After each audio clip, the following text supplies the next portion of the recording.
சிலர் குதிரைகளை குறித்தும் மேன்மை பாராட்டுகிறார்கள். ஆனால் நாங்களோ எங்கள் தேவனாகிய கர்த்தருடைய நாமத்தை குறித்தே மேன்மை பாராட்டுகிறோம். குதிரைகள், ரதங்கள் என்று சொல்லும் பொழுது, அந்த நாட்களில் பல தேசங்களிலே இந்த குதிரைகள், ரதங்களை ராஜாக்கள் தங்களுடைய பெருமைக்காக வைத்திருந்தார்கள், யுத்தத்திற்காக வைத்திருந்தார்கள். முக்கியமாக எகிப்து தேசத்திலே அநேக பலத்த குதிரைகள் இருந்தன. அநேக தேசத்தார் ராஜாக்கள் அவர்களிடத்திலே போய் அந்த குதிரைகளை வாங்கி கொண்டு வருவார்கள்.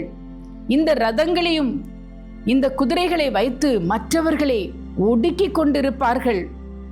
எனவேதான் கர்த்தருடைய ஜனத்தை பார்த்து நம்முடைய தேவன் ஏசியா தீர்க்கதரிசியின் மூலமாக அவர் ஒரு விசை சொன்னார். 31ஆம் அதிகாரம் முதல் வசனத்திலே, நீங்கள் சகாயம் அடையும்படி இஸ்ரவேலருடைய பரிசுத்தரை நோக்காமல், கர்த்தரை தேடாமல் எகிப்துக்கு நீங்கள் போக வேண்டாம். அந்த குதிரைகள் மேல் நீங்கள் நம்பிக்கை வைக்க வேண்டாம்.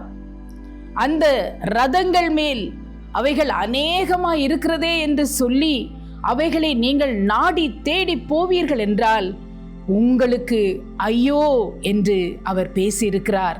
ஆம், எனக்கு அருமையானவர்களே, எகிப்தின் ரதங்கள், எகிப்தின் குதிரைகள் எகிப்துக்கு பலமாயிருந்தது போல உலகமும், உலகத்தில் இருக்கிற பல காரியங்கள், அநேகர் அதன் மேல் சார்ந்து தேவனை நோக்காமல் அந்த பலத்தின் மேல் அவை நம்பிக்கையுடையவர்களாய் இருக்கிறார்கள்.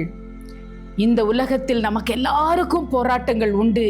ஆனால் அவைகளை மேற்கொள்வதற்காக போராடுவது, சண்டை போடுவது, கோபப்படுவது, பயங்கரமான சாபம் விடுவது, பில்லி சூனிய வல்லமைகளை பயன்படுத்துவது, இதுதான் எகிப்தின் குதிரைகளின் வல்லமையாய் காணப்படுகிறது.